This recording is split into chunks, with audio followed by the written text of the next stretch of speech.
What's up, guys? Boy T. Today we're going to be talking about Dr. Disrespect coming back. Now, if you don't know, a month ago, Dr. Disrespect got outed for the reason of why he had got banned off of Twitch all them years ago. Came to find out a Twitch employee had pretty much explained that the reason he got banned off of Twitch is because he was talking inappropriately with a minor. Now, Dr. Disrespect did respond to this because everybody putting pressure on him. I mean, you having accusations that you were talking to the minor, and that's the reason why you were getting banned off of Twitch. You know, you don't want to answer that one, which he did eventually did make a response. And pretty much his response said, yes, I did do it, but I did talk to this minor inappropriately, but I was a different person. I'm a changed man. I don't do that no more. I realized that it was wrong. And then at the end of it, he said, finally, if you're uncomfortable with this entire statement and think I'm a piece of shit, that's fine, but I'm not going anywhere. I'm not the same guy that made this mistake all those years ago. I'm taking an extended vacation with my family, as mentioned on stream, and I'm coming back with a heavy weight off my shoulders. They want me to disappear? Yeah, I'm fucking right. So I have opinions on this. Now, what I feel like is going to happen is he's going to make a comeback. I feel like he's going to make a comeback and people are going to go back to watch it. Now, there's going to be a multitude of things that could happen. So the reason I'm even talking about him is because July 31st, he had to upload his post on Twitter. Now, it's a picture of him playing chess while we played checkers. Now, the internet is checkers while he playing chess. Now, I guess he feels like there's some big brain move. It's not a big brain move, bro. I don't even know why you did this. Obviously, you're doing this just to play the villain act, as Asmongold said. And I personally had that same opinion when my friends were showing this too. He want to take the villain route instead of just being who he was or whatever like that. But that's just not okay, bro. You got out there talking to a minor inappropriately and you feel like it's just cool to just laugh, make people laugh about this, bro. One of the first things you see when you go to this post, one of the first things you see that I seen was, I heard you a pedophile. I heard you like little boys and girls. That's one of the first things you see. And he responds with little brainwash woke boy putting out Dragon Ball Z GFX with Kendrick Lamar lines. Got me big time. One is not Kendrick Lamar lines at all. Just because it say the N-word don't mean it's Kendrick Lamar line. And second of all, you see the likes. He has 31K likes off of this post, right? So people are liking it. And as you go to the actual post has 110,000 likes. So there are going to be people who are going to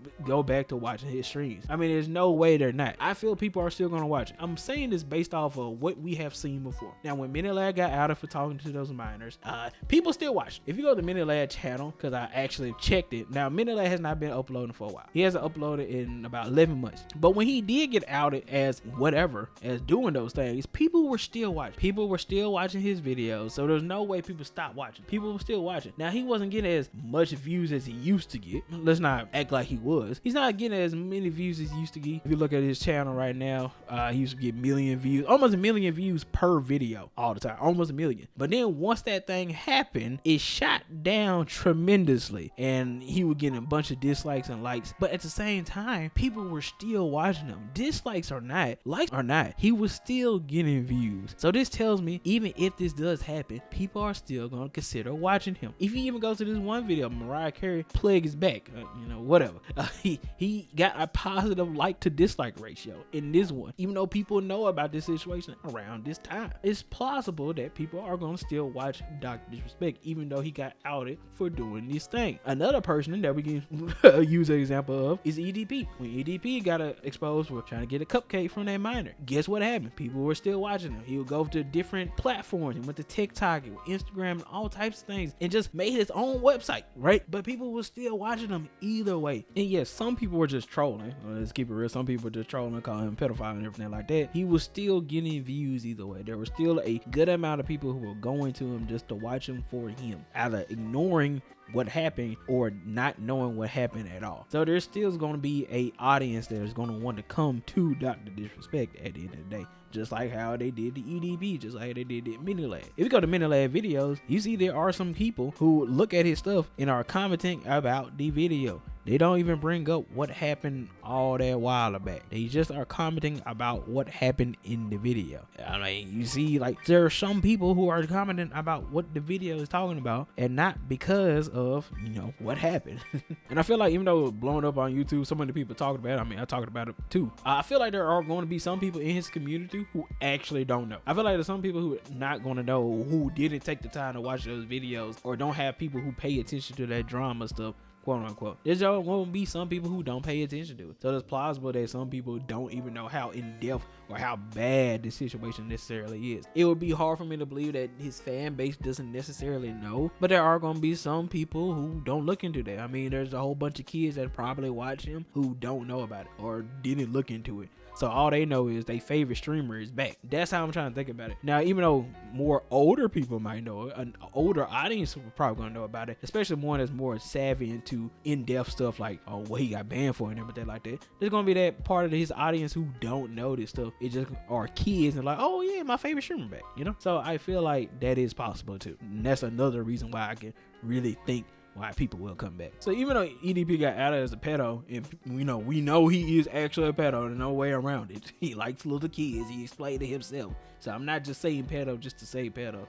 Even though EDP got outed as a pedo, people were still watching him. People were still taking the time to watch him, find him on whatever platform he was on. So that tells me, if we're going off how EDP did and how Minilad did, even though Minilad doesn't upload no more and, EDP life got ruined pretty much. Even though that happened, I feel like the same thing would happen to Dr. Disrespect. Now, his things is not as bad necessarily compared to EDP and Minilad. Now, he did make a mistake. Talked to a minor inappropriately. Now, keep in mind, the Twitch whisper messages was in 2017, so you do some quick math. He was 35.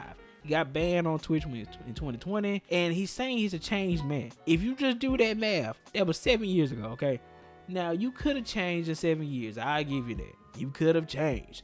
But even then, as a grown man at being 35, if you really believe it was okay for you to talk to that girl anyway, then, something's wrong with your mental space, because it's not okay for you to do that. It's not like you were 19 or 20 talking to a 17-year-old. You know what I mean? It's not like that. You was a grown, fully developed frontal lobe grown man. And on top of that, if you really are a changed man or was a changed man, you would have told your people, you would have told your community of what you did. But you kept it a secret until an employee exposed. You had it secret because you know that was going to impact your business. So let's not act like you was this great man, because a real man would just admit to it without getting pressed. Before he get pressed, he'd be like, you know what? I did what I did. I did this and I'm wrong about that. And take the accountability for what's going to happen. That's what you should have did. But you did it. You waited for it to snowball, and now people think you a pedophile. Now people going to think you a pedophile anyway. Let's keep it real. You got anything to do with talking to a child any type of way? Yeah. Well, a minor. My bad. Talking to a minor any type of way, you're going to be called a pedo. I mean, it is what it is. This is how the internet is. Sometimes I just be calling people pedos and they really ain't a pedo. Okay? Like with Mr. T Lexpot. Necessarily wasn't a pedo, but I'm just saying it because it just flows off the tongue pretty well.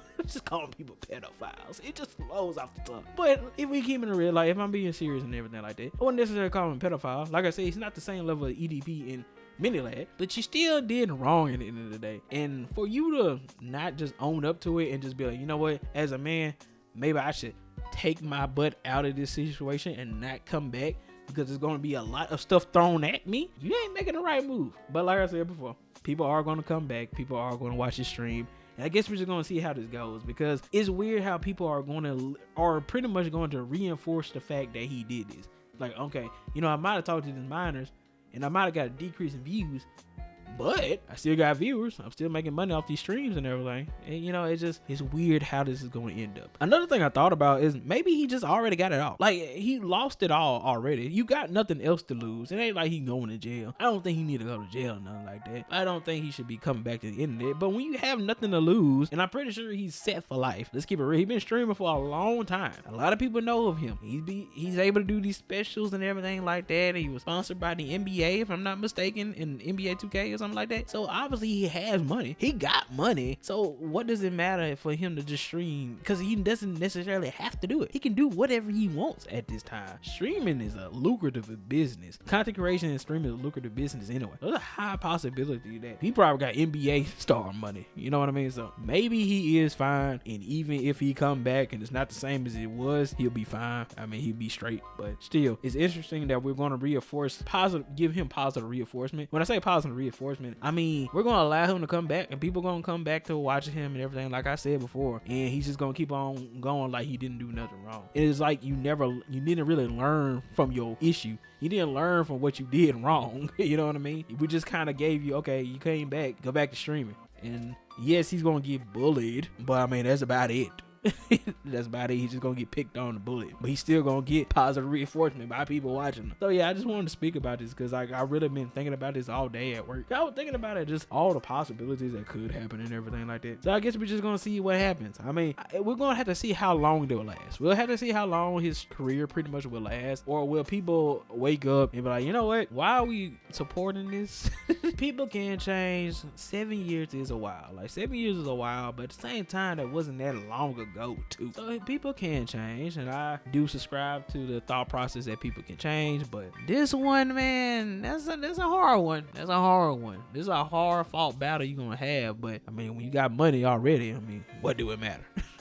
Anyway, it's Being Boy T. I just want to talk about this situation because I just been thinking about it all day, like I said, when I was at work. But anyway, if you enjoyed the video, if you could like, comment, subscribe. This helps me push out my videos to other individuals like yourselves. And yeah, hope you have a good day.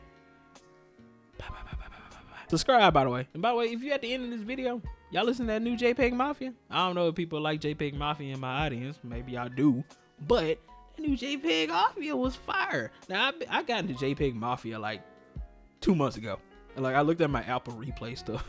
I got into them like three or 4 months ago, and I've been loving them ever since. And I'm glad I gave him another chance because it took me a while to get into JPEGMAFIA, but now I like him, and I can't stop listening to his stuff. I listened to his album like 6 times the first day it came out because it's like 40 minutes long, and I'm unloading the truck at work, so it's like I got time to pass.